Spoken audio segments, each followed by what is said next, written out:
Speech in the United States Senate, more commonly known as the Farewell Address, given January 21st, 1861. I rise, Mr. President, for the purpose of announcing to the Senate that I have satisfactory evidence that the State of Mississippi, by a solemn ordinance of her people in convention assembled, has declared her separation from the United States. Under these circumstances, of course my functions are terminated here. It has seemed to me proper, however, that I should appear in the Senate to announce that fact to my associates, and I will say but very little more. The occasion does not invite me to go into argument, and my physical condition would not permit me to do so even if it were otherwise. And yet it seems to become me to say something on the part of the State I here represent, on an occasion so solemn as this. It is known to senators who have served with me here that I have for many years advocated, as an essential attribute of state sovereignty, the right of a state to secede from the Union. Therefore, if I had not believed there was justifiable cause, if I had thought that Mississippi was acting without sufficient provocation, or without an existing necessity, I should still, under my theory of government, because of my allegiance to the state of which I am a citizen, have been bound by her action. I, however, may be permitted to say that I do think she has justifiable cause, and I approve of her action.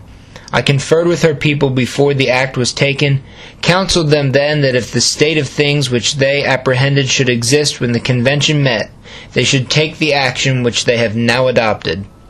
I hope none who hear me confound this expression of mine with the advocacy of the right of a state to remain in the Union, and to disregard its constitutional obligations by the nullification of the law. Such is not my theory. Nullification and secession, so often confounded, are indeed antagonistic principles. Nullification is a remedy which is sought to apply within the Union and against the agent of the states. It is only to be justified when the agent has violated his constitutional obligation, and a state, assuming to judge for itself, denies the right of the agent thus to act, and appeals to other states of the Union for a decision. But when the state themselves, and when the people of the states, have so acted as to convince us that they will not regard our constitutional rights, then, and then for the first time, arises the doctrine of secession in its practical application. A great man who now reposes with his fathers, and who has been often arraigned for a want of fealty to the Union, advocated the doctrine of nullification because it preserved the Union. It was because of his deep-seated attachment to the Union, his determination to find some remedy for existing ills short of a severance of the ties which bound South Carolina to the other states, that Mr. Calhoun advocated the doctrine of nullification, which he proclaimed to be peaceful, to be within the limits of state power, not to disturb the Union, but only to be a means of bringing the agent before the tribunal of the states for their judgment. Secession belongs to a different class of remedies. It is to be justified upon the basis that the states are sovereign. There was a time when none denied it. I hope the time may come again, when a better comprehension of the theory of our government and the inalienable rights of the people of the states will prevent anyone from denying that each state is a sovereign, and thus may reclaim the grants which it has made to any agent whomsoever. I therefore say I concur in the action of the people of Mississippi, believing it to be necessary and proper, and should have bound by their action if my belief had been otherwise, and this brings me to the important point which I wish on this last occasion to present to the Senate. It is by this confounding of nullification and secession that the name of a great man, whose ashes now mingle with his mother earth, has been invoked to justify coercion against a seceded state. The phrase, "to execute the laws," was an expression which General Jackson applied to the case of a state refusing to obey the laws while yet a member of the Union. That is not the case which is now presented. The laws are to be executed over the United States, and upon the people of the United States. They have no relation to any foreign country. It is a perversion of terms. At least it is a great misapprehension of the case which cites that expression for application to a state which is withdrawn from the Union. You may make war on a foreign state. If it be the purpose of gentlemen, they may make war against a state which is drawn from the Union. But there are no laws of the United States to be executed within the limits of a seceded state. A state finding herself in the condition in which Mississippi has judged she is, in which her safety requires that she should provide for the maintenance of her own rights of the Union, surrender all benefits, and they are known to be many, deprives herself of the advantages, they are known to be great, severs all ties of affection, and they are close and enduring, which have bound her to the Union, and thus divesting herself of every benefit, taking upon herself every burden, she claims to be exempt from any power to execute the laws of the United States within her limits. I well remember an occasion when Massachusetts was arraigned before the bar of the Senate, and when the doctrine of coercion was rife and to be applied against her because of the rescue of a fugitive slave in Boston. My opinion then was the same that it is now, not in a spirit of egotism, but to show that I am not influenced in my opinion because the case is my own. I refer to that time and that occasion as containing the opinion which I then entertained and on which my present conduct is based.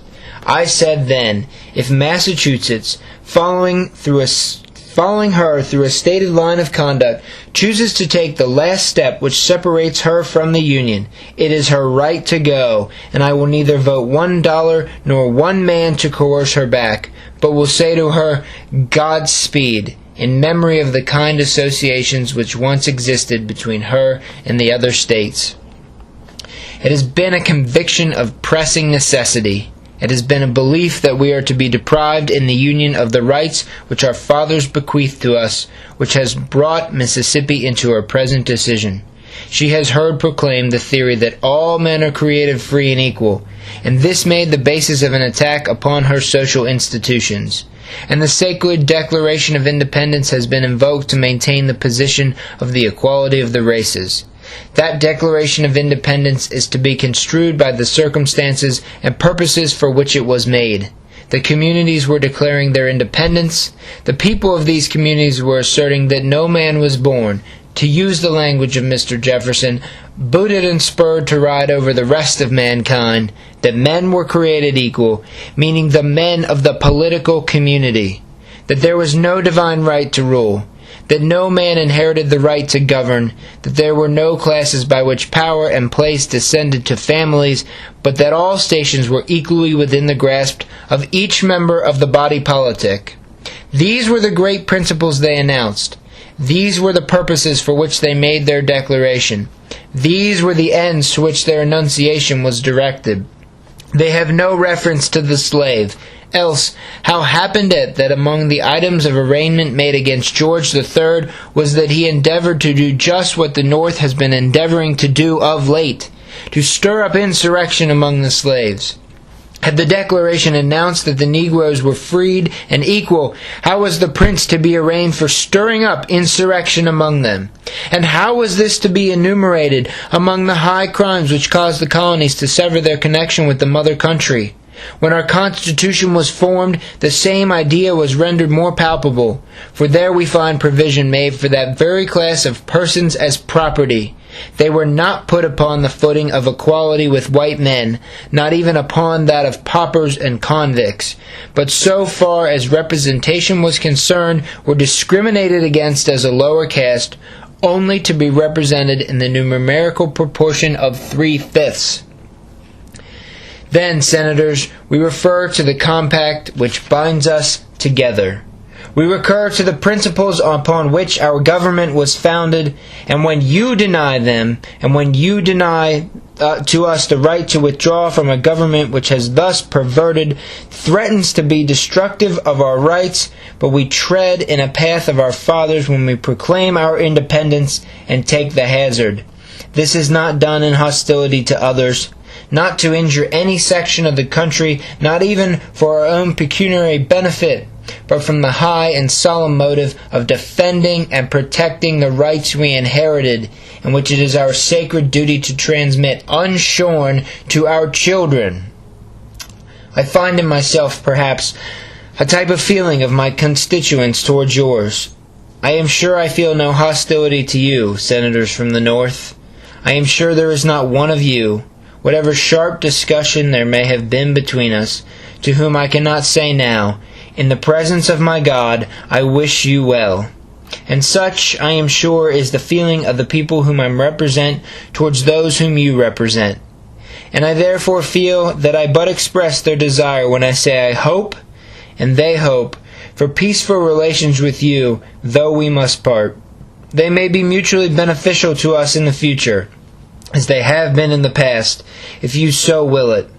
The reverse may bring disaster on every portion of the country, and if you will have it thus, we will invoke the God of our fathers, who have delivered them from the power of the lion, to protect us from the ravages of the bear, and thus, putting our trust in God, in our own firm hearts and strong arms, we will vindicate the right as best we may. In the course of my service here, associated at different times with a great variety of senators, I see now around me some with whom I have served long. There have been points of collision, but whatever of offense there has been to me, I leave here. I carry with me no hostile remembrance. Whatever offense I have given which has not been redressed, or for which satisfaction has not been demanded, I have, senators, in this hour of our parting, to offer you my apology for any pain which in heat of discussion I have inflicted. I go hence unencumbered of the remembrance of any injury received, and having discharged the duty of making the only reparation in my power for any injury offered. Mr. President and Senators, having made the announcement which the occasion seemed to me to require, it only remains to me to bid you a final adieu.